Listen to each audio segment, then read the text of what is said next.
আশা করি আলহামদুলিল্লাহ ভালো আছেন। আলহামদুলিল্লাহ আমরাও ভালো আছি। এই যে এখানে নিয়ে নিচ্ছি রুই মাছ। এই রুই মাছগুলো আমি ভেজে নিব। আজকে একটু ব্যস্ততার ভিতরে আছি, যেহেতু কালকে সকালবেলা ছেলের পরীক্ষা আছে। কালকে তো ছেলের পরীক্ষা আরম্ভ হবে।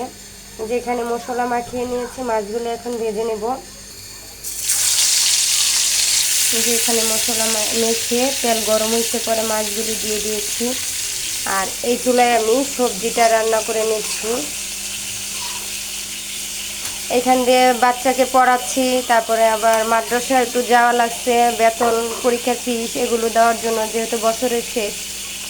এগুলো দিয়ে আসছি, এডমিট কার্ড নিয়ে আসা হয়েছে, কালকে ছেলের পরীক্ষা। অন্য অন্য কাজে ব্যস্ততা আছি, অনেক ব্যস্ততার ভিতরে।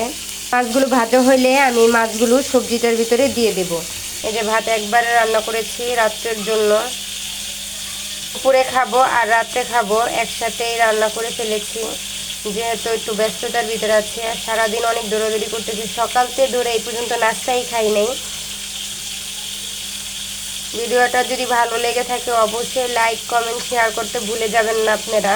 বেসিনে কতগুলো থালা বাসনও হয়েছে, সেগুলো ধুতে হবে। তাড়াতাড়ি করে কাজগুলো সেরে নিচ্ছি।